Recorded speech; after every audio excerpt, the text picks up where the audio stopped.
Bonjour à tous et bienvenue dans ce décryptage. Aujourd'hui, on s'attaque à un document clinique vraiment fascinant, un rapport qui change littéralement la donne sur notre façon d'appréhender les maladies infectieuses.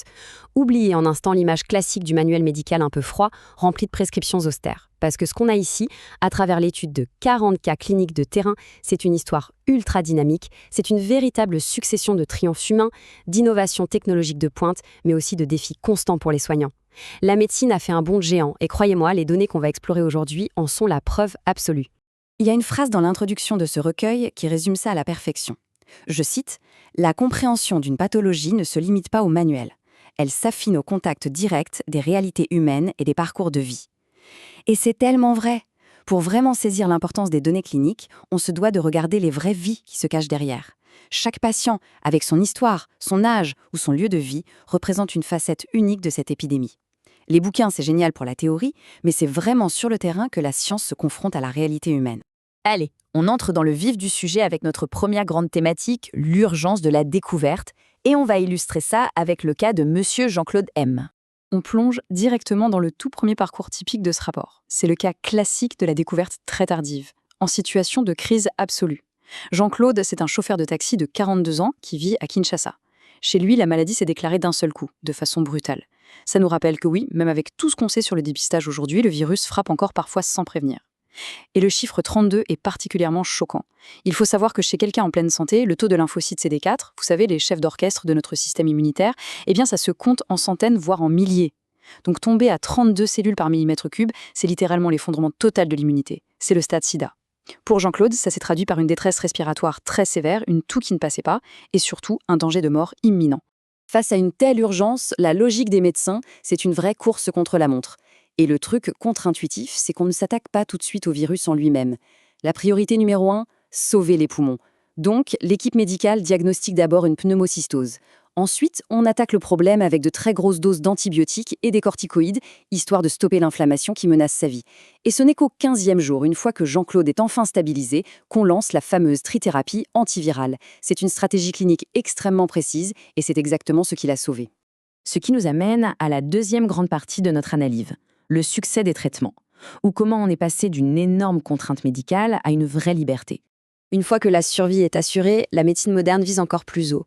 Le but, ce n'est plus juste de survivre, c'est vraiment de retrouver une qualité de vie absolue. On est entré dans l'ère du confort thérapeutique. Prenez le cas de Lucas, c'est un consultant international de 34 ans, basé à Genève. Son virus est parfaitement contrôlé, pas de souci là-dessus, mais il souffre de ce que les cliniciens appellent la fatigue des pilules. Le simple fait de devoir avaler des médicaments tous les jours, c'est un rappel constant de sa condition, et ça pèse lourdement sur sa charge mentale. La grande révolution pour lui, ça a été la transition vers les injectables modernes, terminer la prise quotidienne de comprimés. À la place, il reçoit de simples injections intramusculaires tous les 2 mois. C'est un véritable soulagement psychologique, autant qu'une prouesse médicale. Et ça illustre brillamment un autre triomphe incroyable de la médecine actuelle, empêcher que la mère ne transmette le virus à son enfant.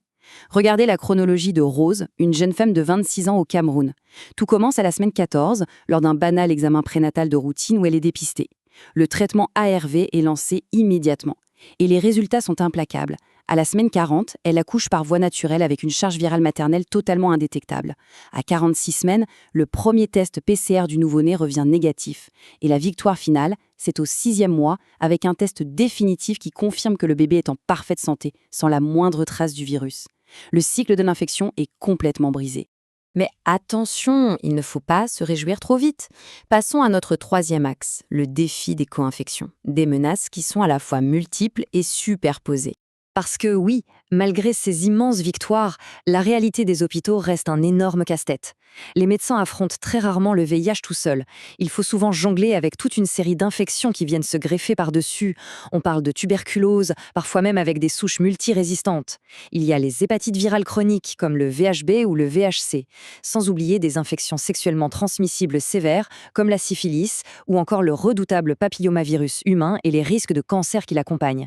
C'est un véritable champ de mine. Les cliniciens doivent naviguer là-dedans de manière ultra prudente pour traiter tout ça en même temps sans provoquer la moindre interaction médicamenteuse dangereuse. Et alors, ce qui est vraiment fascinant, c'est la façon dont on arrive à résoudre ces équations super complexes. Prenez le cas d'André, 45 ans, à Paris. Il a une co-infection majeure avec l'hépatite C. comment on gère ça? Eh bien, d'un côté, on maintient le VIH sous cloche avec une trithérapie bien réglée pour qu'il reste totalement indétectable. Et de l'autre côté, en même temps et pendant 12 semaines, on ajoute un traitement antiviral spécifique pour l'hépatite. Le résultat? L'hépatite C est tout simplement guérie. Les équipes médicales orchestrent ce genre de double traitement avec une précision chirurgicale. Et tout cela nous pousse vers la toute dernière frontière de l'infectiologie moderne. 4e partie, vieillir avec le virus, l'émergence d'un nouveau paradigme. On aborde ici un domaine qui est relativement nouveau, mais tellement porteur d'espoir. On passe de la médecine d'urgence à une question qu'on n'aurait jamais imaginé se poser il y a quelques décennies. Que se passe-t-il lorsque les patients survivent à leur pronostic initial? Faut bien se rappeler qu'à l'époque, ce diagnostic s'était vu comme une sentence définitive à court terme. Mais aujourd'hui, grâce à la science, on survit, on vit et surtout, on vieillit. 85 ans.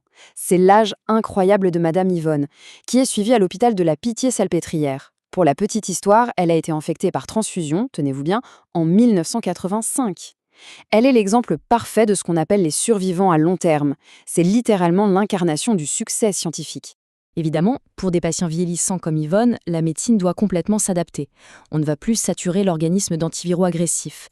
La priorité absolue, c'est la simplification extrême du traitement. On passe souvent à une monothérapie ou à une bithérapie très allégée. En fait, le regard médical devient presque plus gériatrique qu'infectieux. On va évaluer la vitesse de marche, surveiller la mémoire, prévenir les chutes et, le plus important, s'assurer qu'elle puisse garder son autonomie à domicile. Le virus, honnêtement, passe presque au second plan derrière la gestion globale de la vieillesse. Donc, le point crucial à retenir de toute cette évolution clinique, c'est l'équation I égale I. Indétectable égale intransmissible. Et attention, ce n'est pas juste un slogan de prévention. C'est une certitude biologique prouvée par la science et vérifiée dans de multiples cas de ce rapport.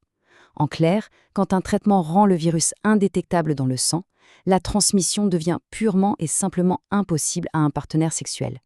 Sur le plan psychologique et social, c'est sans doute le plus grand triomphe de la médecine moderne. C'est la fin de la peur et de la stigmatisation liée à la contagiosité. Ce qui nous amène inévitablement à nous poser cette dernière réflexion un peu provocatrice. Les 40 cas de ce recueil prouvent une chose, la science a fait son travail. Elle a maîtrisé l'urgence, elle a dompté les co-infections et elle a transformé une pathologie fatale en une maladie chronique qu'on ne peut même plus transmettre.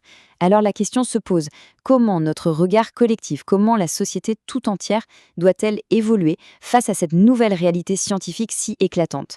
Je vous laisse méditer là-dessus, merci d'avoir suivi cette analyse clinique et à la prochaine.